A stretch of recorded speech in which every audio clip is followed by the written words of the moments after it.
नमस्कार बच्चों, बीए द्वितीय वर्ष के विद्यार्थियों का कक्षा में स्वागत है। बच्चों, हम रज्जब दास जी के अब दोहों की व्याख्या करने जा रहे हैं। भक्तिकाल के अंदर और रीतिकाल में जो भी दोहे लिखे गए थे, दोहा नामक जो छंद है उसको संतों ने साखी शब्द दिया है और उसके पीछे कारण है, साखी कहते हैं साक्षी को, यानी साक्ष्य, प्रमाण स्वरूप। यानी जिस चीज़ को संतों ने बाकायदा अपने जीवन में अनुभव किया, जिसका उनको प्रमाण मिल गया, जो चीज़ प्रमाणित हो गई, उसके बाद जब उन्होंने जो रचना की, जो चीज़ लिखी, उसको उन्होंने साखी शब्द से संबोधित किया है। यानी ये बिल्कुल प्रमाणिक चीज़ है, बिल्कुल प्रामाणिक है, ये प्रमाण है साखी जो है। यहाँ गुरु की महिमा बता रहे हैं रज्जब दास जी, और गुरु की महिमा बताते हुए ये कहते हैं कि जन रज्जब गुरु की दया, दृष्टि परापति होए, परगट गुपत पिछानिए, जिसही न दीखे कोय। बच्चों, दोहा सबसे छोटा छंद होता है, लेकिन इसका जो भाव है, इसके अंदर जो भाव है बड़े गूढ़ होते हैं, बहुत गहरे होते हैं। एक दोहे का भावार्थ कई बार पूरे एक पेज में भी नहीं आता है, 2-3 पेज में करो तब भी कम पड़ जाता है। केवल 2 पंक्तियों का ये छंद है, 13-11 मात्रा इसके अंदर, और 24 इसमें वर्ण होते हैं, 24 मात्राएं होती है बच्चों, मात्रिक छंद है ये। इसमें रज्जब दास जी कहते हैं कि जिस व्यक्ति को गुरु की दया दृष्टि प्राप्त हो जाती है, दया की दृष्टि यानी गुरु जिस पर दया कर दे।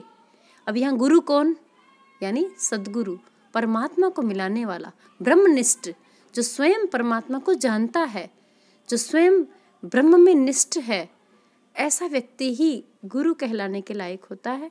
और वो जो गुरु है, उस गुरु की दया की दृष्टि जिस व्यक्ति को, जन माने व्यक्ति को जब प्राप्त हो जाती है, दृष्टि परापति होए, उसको गुरु की जब दया दृष्टि मिल जाती है, गुरु जब उस पर दया कर देते हैं। क्योंकि बच्चों, संसार के अंदर जो जीव है वो संसार की माया में भटक कर और इस 5 तत्व से बने हुए शरीर के अंदर जो 5 विकार हैं, काम है, क्रोध है, मद है, लोभ है, मोह है, इन्हीं के कारण आसक्ति और मोह में भटकते रहते हैं। और वो भटकते भटकते चारों तरफ पछाड़े खाते रहते हैं, लेकिन वो उससे निकल नहीं पाते हैं, क्योंकि उनको वो प्रकाश दृष्टि मिलती ही नहीं है। और जब तक प्रकाश दृष्टि नहीं मिले, वो जीव अंधेरे में चक्कर लगाता रहता है। जैसे कोई गहरा कुआं होता है अंधकार से भरा हुआ, उसमें व्यक्ति कहाँ जाएगा? गोल गोल चक्कर ही काटता रहेगा, वो चाहे कितना ही चल ले, वो बाहर नहीं निकल पाता। लेकिन ऊपर से जब प्रकाश की किरण उसको दी जाती है तो उसको समझ में आता है कि मुझे कहाँ जाना है, मुझे ऊपर की तरफ जाना है, ना कि गोल घेरे के अंदर जाना है। इस संसार के अंदर लगातार व्यक्ति की एक कामना, ये क्लास कर लें, इसके बाद ये कर लें, ये मिल जाए, वो मिल जाए, ये जो तृष्णा है, जो कामना है, जो क्रोध है, जो अहंकार है, जो मद है, जो लोभ है, इतना कमा लें, इतना हो गया, इतना और हो जाए, इतना और बाकी है, वो इसी में ही लगा रहता है जीव। इस कारण वो दुख पाता है, जलता है, न जाने कितने कितने जन्म लेता है, 84 योनियाँ, 84 लाख प्रकार के जो योनियाँ हैं वो काटता है। 84 लाख योनियाँ कौन सी हुई बच्चों? 84 लाख योनियों में आप देखिए, जो फसल होती है 2-4 महीने की, 6 महीने की, वो भी योनि है। जितने पेड़ पौधे हैं वो भी अलग योनि है, और जितने भी पशु पक्षी दिख रहे हैं वो भी सारी योनि है। मछली, मच्छर, मक्खी जो भी दिख रहे हैं ये सारी योनि है। नाली के कीड़े, स्वतः उत्पन्न होने वाले हवा के अंदर उपस्थित कीटाणु, वो भी योनि है। जितने भी बुखार के जनित जो वायरस वगैरह है, वो सारे वायरस भी योनि है। कितनी प्रकार की, 84 लाख प्रकार की योनियाँ हैं, जिसमें वो जीव भटकता रहता है केवल अपनी इच्छा, आशा, आकांक्षा, आसक्ति और मोह के कारण। और उस भटकन के अंदर भयंकर दुख पाता है, कष्ट पाता है, और निरंतर 3 चीज़ों के कारण, दैहिक, दैविक और भौतिक तापों से वो जलता है। दैहिक ताप कहते हैं शरीर बीमार हो जाता है, शरीर में कोई रोग हो गया, कैंसर हो गया या कोई टाइफाइड हो गया, कुछ भी हो, कोरोना हो गया, तो उसको क्या लगता है? शरीर के ताप से जलता है। इसको दैहिक संताप बोलते हैं। दैहिक, दैविक, भौतिक तापा, ये 3 ताप होते हैं। और दैवीय ताप होता है कि नौकरी नहीं मिली, या कोई बड़ा प्रकोप हो गया, भूकंप आ गया या बाढ़ आ गई, महामारी आ गई, सूखा पड़ गया, अकाल पड़ गया, बिजली गिर गई या घर नष्ट हो गया, तो ये सब दैवीय प्रकोप, दैविक संताप।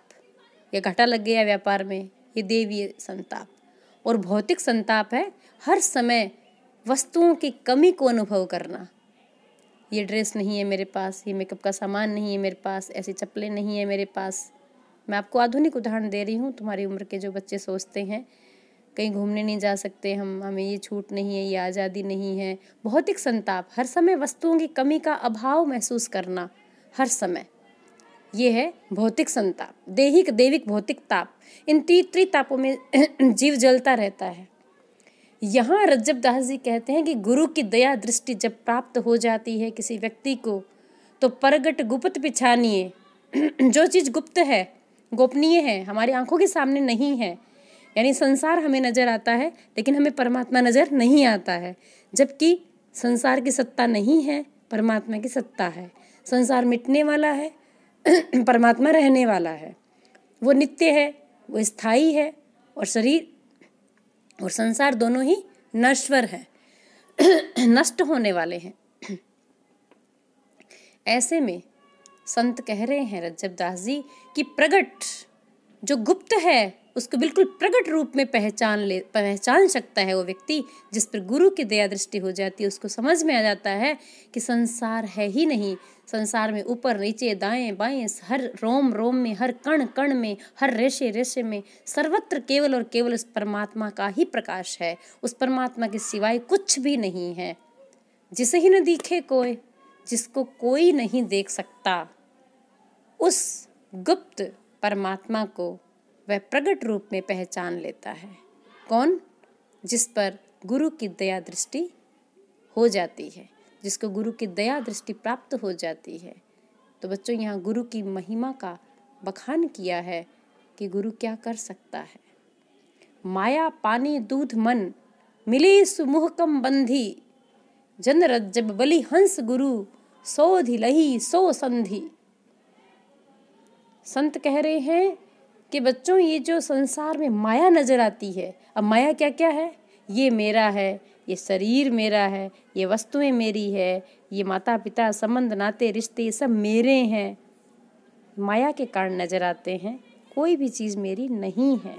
इस ब्रह्मांड में एक तिनके या एक केश जितनी वस्तु भी हमारी नहीं है। लेकिन इस ब्रह्मांड के जो नायक हैं, इस ब्रह्मांड को बनाने, चलाने और मिटाने वाले जो हैं, वो ब्रह्मांड नायक हमारे हैं। उसको हम पहचानते नहीं हैं। और जब तक हम जिसके अंश हैं उस परमात्मा को जब तक नहीं पहचानते, उसकी खोज नहीं कर लेते, उसका एहसास जब तक नहीं कर लेते, तब तक ये जीव कितना ही भटके, उसे शांति और आनंद और सुख प्राप्त नहीं हो सकता। और हम सुख ढूंढते हैं संसार में, संसार के संबंधों में, संसार की वस्तुओं में, जबकि वो सुख वहाँ पर नहीं है। इसीलिए संत ये कह रहे हैं कि माया रूपी जो पानी है, आप लोगों ने देखा होगा बच्चों, जो दूध होता है, दूध में जब आप पानी मिला देते हो तो दूध और पानी को अपन अलग अलग नहीं करके देख सकते, वो बिल्कुल एक में एक हो जाता है। दूध पतला जरूर नजर आता है लेकिन वो एक में एक हो जाता है। अब कोई कह दे पानी अलग कर दो, दूध अलग कर दो, तो हम नहीं कर सकते, क्योंकि दोनों के मुहकम बंधी, बिल्कुल पक्का जोड़ हो जाता है दोनों का, एकदम एक में एक नजर आते हैं। जैसे दूध में पानी मिला हुआ नजर आता है, ठीक वैसे ही इस संसार में माया की वजह से हमें संसार और परमात्मा बिल्कुल एक में एक नजर आते हैं। लेकिन रज्जब दास जी क्या कहते हैं? जन रज्जब बलिहारी जाता हूँ मैं उन पर न्योछावर जाता हूँ। रज्जब दास जी कहते हैं कि हंस गुरु रूपी हंस पर, यहाँ रूपक अलंकार है बच्चों, कि मैं, बच्चों ये एक किंवदंती है, बाकायदा मान्यता है कि जो हंस होता है उसको दूध और पानी मिलाकर देते हैं तो केवल दूध पी लेता है और पीछे पानी छोड़ देता है। तो यहाँ संत ने उन्हीं का उदाहरण दृष्टांत देते हुए कहा है रूपक अलंकार के माध्यम से कि यहाँ गुरु रूपी जो हंस है, मैं उन पर बलिहारी जाता हूँ, न्योछावर जाता हूँ, जिन्होंने सोधी ढूंढ ली, सोधी लई सो संधि, उस जोड़ को ढूंढ लिया जो जोड़ किसी को नजर नहीं आता। पानी और दूध का जोड़ किसी को भी नज़र नहीं आता, कोई भी उनको अलग अलग नहीं कर सकता, हमारे लिए तो बिल्कुल असंभव है बच्चों। ऐसे में उस दूध और पानी की संधि को, कहाँ ये जोड़ है दोनों का, उन दोनों को वो अलग अलग कर देता है। जैसे हंस उन दोनों को अलग अलग कर देता है, ठीक वैसे ही गुरु क्या करता है, संसार में माया की वजह से, माया के आवरण के कारण जीव को जो जो चीज़ नज़र आती है उसमें गुरु उसको दृष्टि प्रदान कर देता है कि इसमें दूध कौन सा है और पानी कौन सा है। सार तत्व परमात्मा है और असार तत्व संसार है, तो वो गुरु ही है जो उस जोड़ को, उस संधि को ढूंढ कर अपने शिष्य को ये समझा सकता है, बता सकता है कि पूरा जो संसार पंच तत्व से बना हुआ, ये पूरा का पूरा नश्वर है, नष्ट होने वाला है, लेकिन इसमें जो आत्म तत्व है, परमात्मा का जो स्वरूप है, वो अविनाशी है, वो सदैव रहने वाला है, वो अजन्मा है, वो ना पैदा होता है ना वो नष्ट होता है। नष्ट होते हैं केवल शरीर जो हमें नजर आते हैं, और ये सारे के सारे मिथ्या हैं, असत्य है। तो बच्चों देखिए, छोटे छोटे दोहे हैं लेकिन भाव बहुत गंभीर हैं। रजबदास जी कहते हैं, जैसे पानी और दूध की संधि को हंस ढूंढ लेता है, ठीक वैसे ही जो गुरु होता है वो इस संसार की माया की जो संधि है, जिसमें परमात्मा कण कण में रमे हुए हैं, वो उसका एहसास करवा देता है कि माया क्या है और परमात्मा क्या है।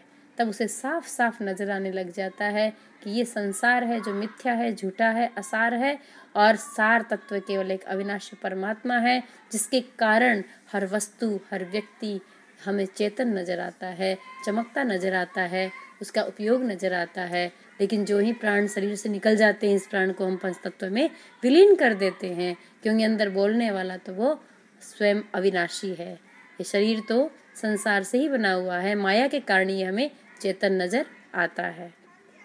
तो बच्चों, छोटे से दोहा छंद का प्रयोग सरल भाषा और अत्यंत गूढ़ भाव और सतगुरु की महिमा का बखान रजबदास जी ने इन साखियों में किया है।